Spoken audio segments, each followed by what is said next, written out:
मांगी नाव न केवट आना। जब जोर से आवाज लगाई, ओ भैया केवट ने, जल्दी है, तो केवट आया। केवट ने आकर के कहा, क्यों हल्ला कर रहे हो? बोले भैया हमें पल्ली पार जाना है। पल्ली पार जाना है? तो गोस्वामी जी कवितावली में कह रहे हैं कि फिर भी केवट ने यह नहीं कहा कि तुम मेरी नाव में बैठ जाओ। कहिए तुम्हार मरम, मैं तुम्हारे मरम को जानता हूं, मैं नाव में नहीं बिठाऊंगा। क्यों? महाराज मैं तुम्हारे मरम को जानता हूं ना। क्या मरम है? बोले गौतम नारी साप बस उपल देह धर धीर, चरण कमल रज चाहती कृपा करो रघुबीर। गौतम की नारी अहिल्या, चरण नहीं महाराज, चरण कमल रज। चरण तो बहुत बड़ी बात हो गई, केवल चरणों की रज, उसको स्पर्श करते ही पाषाण भी मानव बन गया, पत्थर की नारी बनके उड़ गई आकाश मार्ग में। तो महाराज ये काठ है, और वो भी काठ, केवल काठ नहीं, जल में पड़ा हुआ काठ। सोचो कितना कोमल होगा। बताओ कैसे बिठा लूं आपको? एक यही तो मेरे पास में मेरे परिवार का भरण पोषण करने के लिए ये व्यवस्था है, और आप चाहते हो कि मेरे परिवार में एक सदस्य और बढ़ जाए और रोजगार और मारा जाए। महाराज यही तो रोजगार है, नाव, इसकी भी बन जाए नारी। अब नारी यहीं तो रहेगी नहीं, कहां जाएगी फिर मेरे साथ? घर जावेगी, और घर जावेगी तो फिर जो घर बैठी का है, वो जो घर बैठी है वो फिर ये नहीं कहेगी कि नाव की नारी बन गई है, वो ये कहेगी कि नाव बेच करके नारी ले आया। बताओ उसको कैसे समझाऊंगा? तो लक्ष्मण जी बोले कि देखो कितना चतुर है ये, मतलब नारी को नहीं समझा सकता, घरवाली को नहीं समझा सकता, और भगवान को समझा रहा है।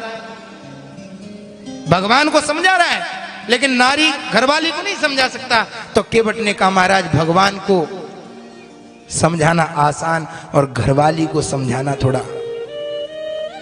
क्यों भैया ऐसी बात है क्या? जो करिए बिल्कुल ऐसी बात है।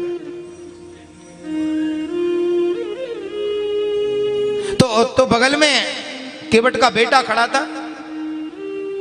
केवट के बेटे ने कहा कि इनको किसी कीमत पर नहीं बिठाना। अब तक लक्ष्मण जी केवट के ड्रामे देख रहे थे, लेकिन महाराज केवट के बेटे ने जब कहा कि भूल कर भी मत बिठा लेना इनको, इनके चरण ही नहीं, इनके तो हाथों का भी स्पर्श बेकार है। राम जी ने कहा भैया अब तक चरणों की बात थी, अब हाथों की बात कहां से आ गई? बोले इनके हाथ भी गड़बड़ हैं। कैसे? बोले चरणों से तो वो गौतम की नारी अहिल्या तर गई, लेकिन महाराज छुअते ही टूट पिनाक पुराना, छूते ही धनुष टूट गया। और महाराज ये हमारी नाव में बैठेंगे तो नाव को पकड़ेंगे तो सही कि नहीं पकड़ेंगे? पता चली नारी नहीं बनी तो टूट ही जाएगी। लक्ष्मण जी कह रहे हैं बाप नंबरी तो बेटा 10 नंबरी। बाप बिल्कुल चरणों को धोने की बात कर रहा है, बिठाऊंगा तो सही, लेकिन एक शर्त पे। बोले क्या शर्त है? शर्त ये है महाराज, अगर आप अपने चरणों को धुलवा लें तो आपको मैं बिठा सकता हूं। बोले तो फिर देर क्यों कर रहे हो? बोले नहीं, आप पहले मुझे आदेश दो। क्या आदेश दो?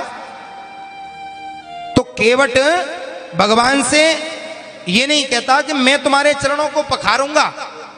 क्या कहता है? मोहि पद पदम पखारन कहूं। भगवान के चरणों के लिए पद शब्द दिया। प्रभु आप कहो, केवट आओ और आकर के मेरे पैरों को पखारो। अच्छा, कोई बेशर्मी आदमी होगा जो कहे कि आइए हमारे पैर छुइए, हैं? कोई कहता है क्या? या फिर कोई संत महापुरुष निकल के जा रहे हो और लोगों से कहें आओ जी हमारे पैरों को पखारो और चरणामृत लो। जिसने शर्म उतार के फेंक दी होगी वो कहेगा ऐसा तो। लेकिन राम जी कह रहे भैया मैं कैसे कह सकता हूं? देखो अब तक न जाने कितने लोगों ने मेरे चरण पखार लिए, तुम भी बिना कहे पखारो। बोले नहीं नहीं, गरज किसको है? राम जी बोले हमें। तो बोले तुम कहो, हम क्यों कहें?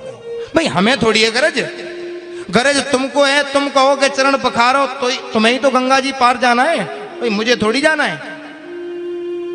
लक्ष्मण जी को क्रोध आ रहा है बार बार।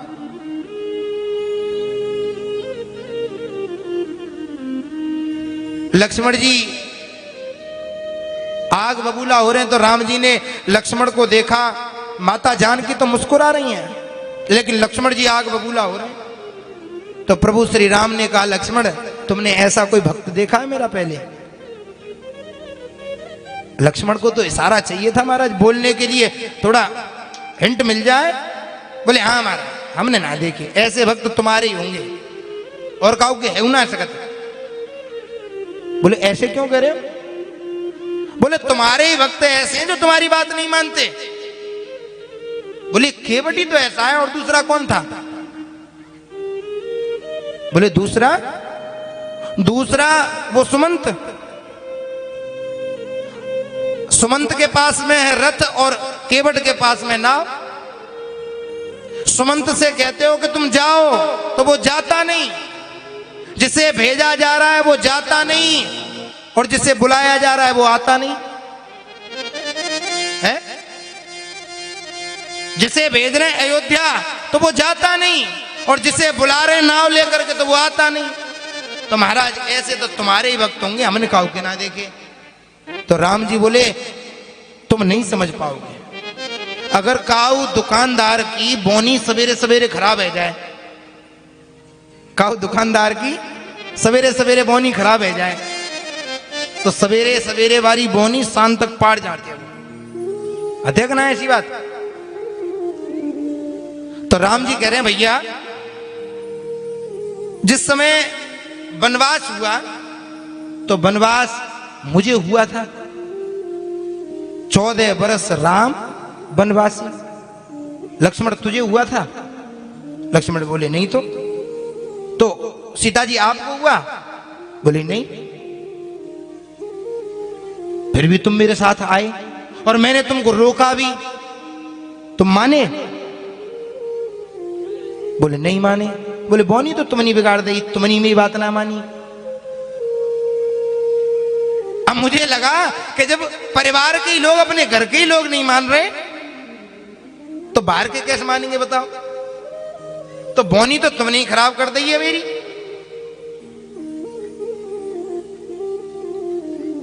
भगवान कह रहे हैं कि ये आप जो नहीं रुके ना वो कारण था प्रेम का, और मुझे लगता है कि केवट भी मुझसे प्रेम करता है। लक्ष्मण ने कहा कि आपने कैसे जान लिया? तो केवट क्या कह रहा है कि कहिए तुम्हार मरम में जाना।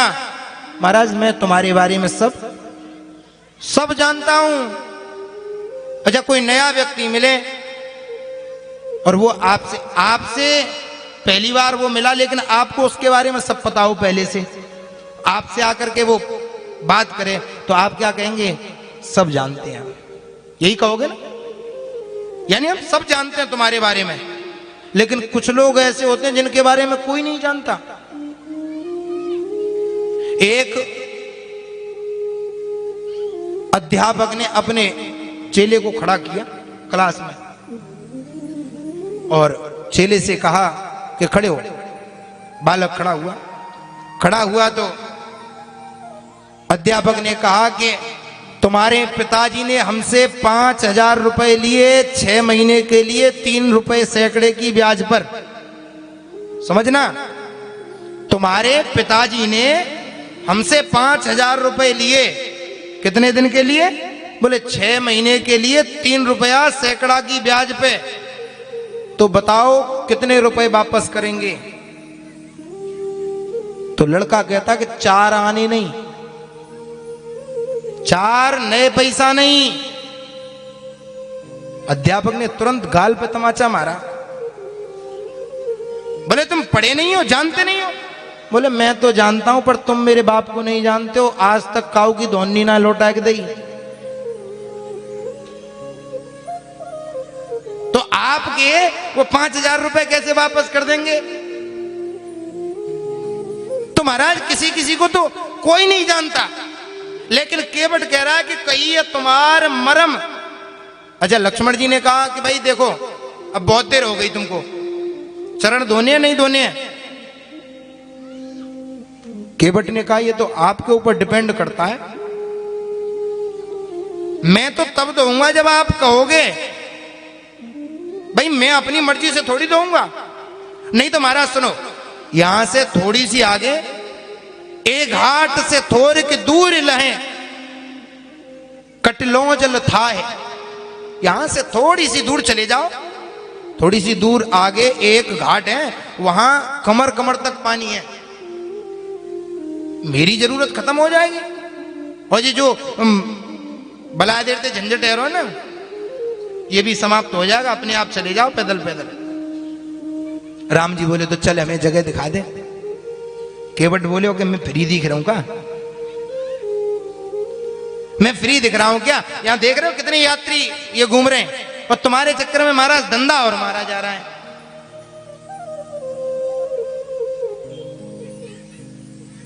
भगवान राम लक्ष्मण की तरफ इशारा करते हैं, भाई इसको आदेश दे दो कि पैर धो ले।